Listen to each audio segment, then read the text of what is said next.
Welcome to The Source, where we combine the headlines with in-depth conversations with the newsmakers themselves.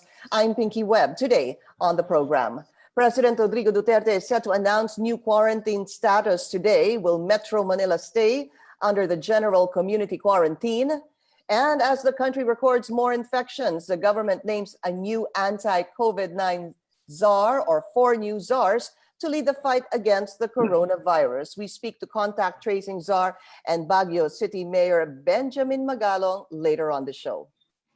Today is the last day of the existing community quarantine classifications in the country, and we have yet to find out if these will be extended, modified, or lifted. On Monday, presidential spokesperson Harry Roque said President Duterte will announce today the new quarantine restrictions. Currently, Cebu City is under a strict enhanced community quarantine. Metro Manila and other areas are under the general community quarantine, while the rest of the country is under the more relaxed, modified general community quarantine status. And the government has named 3 more government officials as anti-COVID-19 czars to boost its coronavirus efforts amid rising number of infections. So, what exactly will be their role? Let's go straight to the source of the story. Joining us via Zoom, contact tracing czar and Baguio City Mayor Benji Magalong. Mayor, good to see you, sir. Welcome to the show. Good morning, Pinky. Good morning to our viewers. So, Mayor, kayo na po ang tinawag nga na contact tracing czar. Siguro just a brief background, sir. Paano ho ba ito nabuo? At nagkaroon ho ba kayo ng were you confident that you would be able to fulfill this role as contact tracing czar?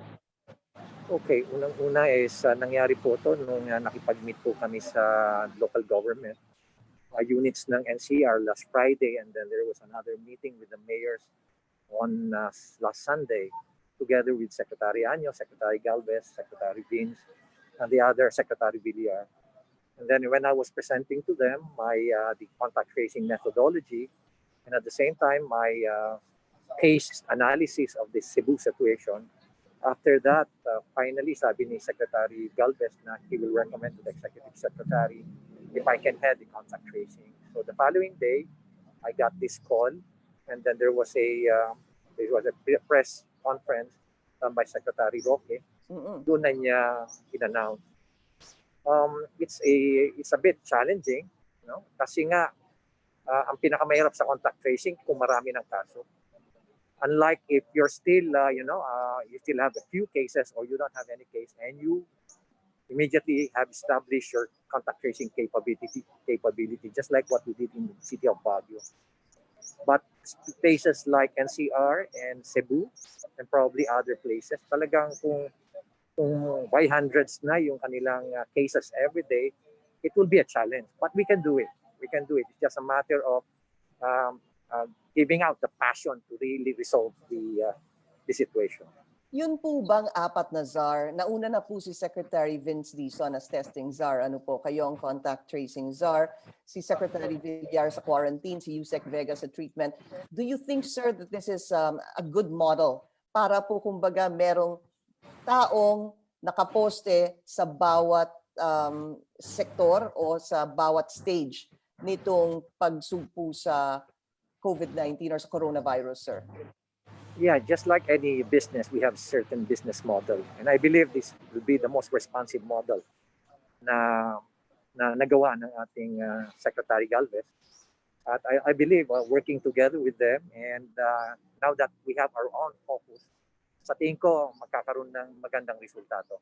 Not immediately, but we can feel the results sometime August. Okay. Yun po yung gusto ko sana tanungin sa inyo, Mayor. Yung timing ho, well and good, sir. 4 na po, nakatoka, kumbaga, sa iba't ibang phase nitong pagsugpo sa COVID-19, sir. But what do you say about the timing? Is it medyo mahihirapan ho ba kayo? Is it a little bit too late? It's, 4 months since nag-umpisa po tayo dito sa COVID-19, sir?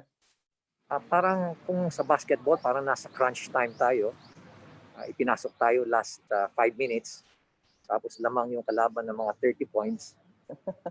Pero, it's not impossible. You have to be You just have to be optimistic about it. We have to be dynamic. We have to innovate. And that's the reason why when I got the designation last Monday, immediately I hit the ground running.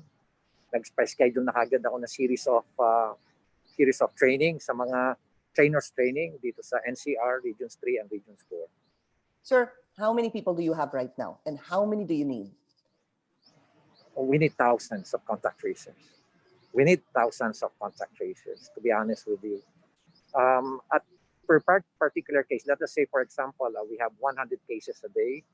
Ideally, we should have at least around 3 contact tracing team per one case, ideally. But that's not gonna happen because of the limited resources, limited funds. So most probably ang pinaka compromising na setup is 1 contact tracer per positive case per day. Not team, sir, ha? 1 contact tracer, 1 individual per 1 positive case. Tama ho ba? Yeah, ganon. When you say contact tracing team, binago ko na kasi. I radically changed the structure of our contact tracing team. We're not calling it a contact tracing team anymore. We're calling it a contact tracing ecosystem composed of interviewers, analysts, technical support. We have the community support teams. It is composed of the BHERTs and finally the data encoder. So when you talk about yung positive patient, yung interviewers composed of policemen, police investigators, and health workers, dapat 1:1. Ganun Siguro, po. yeah. I think yun na lang ang magiging compromise natin. Okay. Pero sabi ko nga, ideally, it should be 3:1. Sir, ilan hong meron kayo ngayon? How many are you working with right now? If you're talking about the NCR region, Regions 3 and Regions 4, to be honest with you, I'm doing my diagnostic. I just sent out a diagnostic questionnaire, and some of the local government units have already responded. And sad to say that, some municipalities have only 1. They are having about 10 cases a day, and can you just imagine they only have 1 or 2 contact tracing teams. Wow. Take for example Cebu, they have 130 cases a day and they only have 5 contact tracing teams. So that is basically the situation, and I believe this is something prevalent or something dominant in the other local government units. So yun ang tututukan ho natin.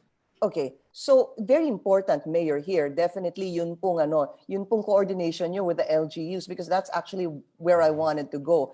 Kayo ang contact tracing czar, but what kind of coordination must you have with the LGUs, sir? Alam mo, Pinky, you might not believe me, pero alam mo, very, very receptive, very responsive ang ating mga local chief executive. Especially kung naipakita mo na sa kanila yung kanilang situation. In my experience, when we were talking to some of the local government units, the first briefer, when they do a presentation, yung city health officer, and they present a very impressive, contact tracing strategy. But using their own data, and when I do some math and I show them the real situation, doon na lang nare-realize ng mayor na talagang they have a situation there that they need to immediately address. So very receptive sila, they're responsive, and when we talk about the strategy on how to implement it, sila. Alam mo, very enthusiastic sila. Okay. Pero you're looking at one process, sir, a universal process to contact trace, of course, para po hindi naman nakakalito for every LGU. Ganun ho ba? Yes, we do. We do have a sort of a framework. Yeah. One is, syempre, una yan is yung capacity building. We have to do a skills training. And one of the most critical training na dapat pag-aralan ng ating interviewers, yung cognitive interviewing skill.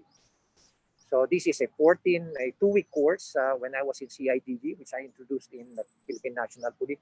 But we're doing it for 1 day only. Kukunin lang namin yung mga fundamentals, and then we'll do a lot of role playing. And next is yung reorganization ng kanilang structure. And then yung training ng kanilang mga analysts. nakakalimutan kasi natin yung analyst. And yung mga analysts kasi, they really do the most critical part of the contact tracing process. Mayor Benji, for us, kami po, tsaka sa mga nanonood sa atin ngayon, tell me the process kung papaano po gagawin itong contact tracing para po alam ng publiko. Okay, let me present to you what we're doing in Baguio. Once we have a positive case, immediately yung aming mga contact tracers, yung mga interviewers rather, immediately get in touch with the positive patient. Interview na yan. The first thing is they have to establish rapport. Alam mo naman ang bagong positive patient, hindi ka kagad makakakuha ng information yan. Why? Because they're experiencing general arousal syndrome. They're confused. They're irrational. They're thinking about their family. They're thinking if they're going to survive.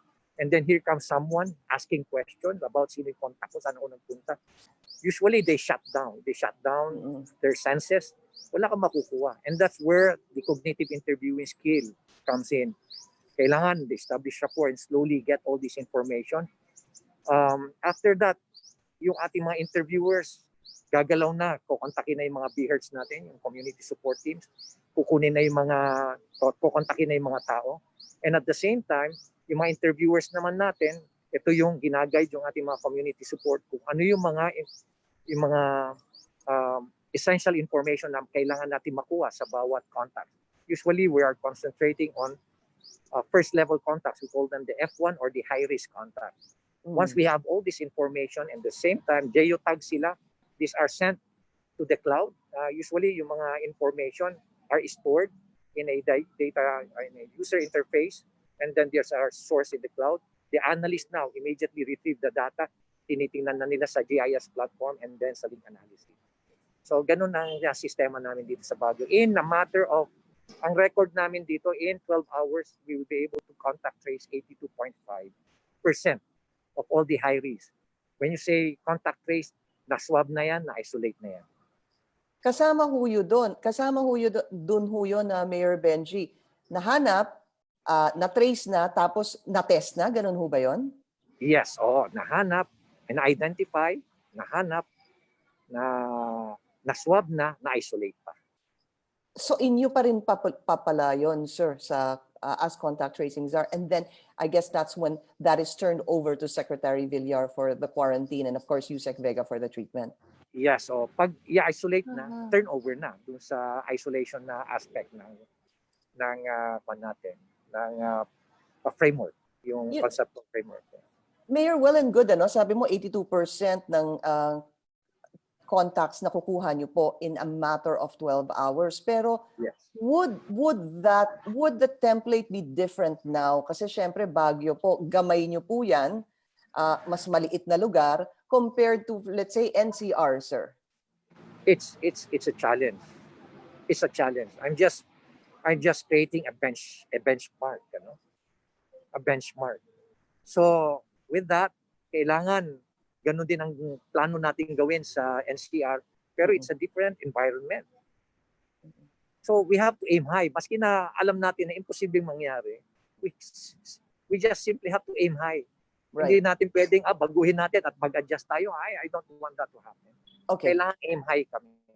Mayor, yung pong sabi niyo kailangan niyo ng contact tracers. Sir, is this open to the public? Is this something that you are asking the public siguro to join you and your team? Yes, we need volunteers. We need volunteers kasi nga yung funding, we're looking for funding for the 50,000 contact tracers na i-recruit ng Department of Interior and Local Government. Unfortunately, meron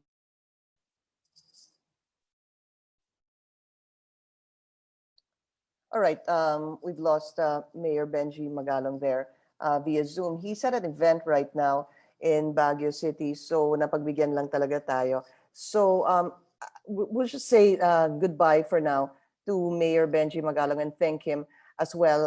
As I was saying a while ago, I was asking him if they're open to contact tracers, and he said yes.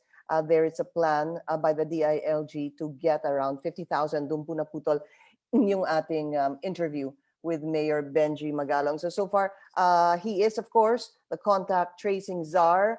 At meron pa pong iba, si Vince Dizon, Secretary Vince Dizon, ang testing czar, si Secretary Villar, ang quarantine czar, at si Yusek Vega will be the treatment czar. We'll try to get the other czars also to talk to them about their roles here in the fight against COVID-19. So again, I'd like to thank Baguio City Mayor and Contact Tracing Czar Benji Magalong. And thank you for joining us here on The Source. I'm Pinky Webb. You're watching CNN Philippines.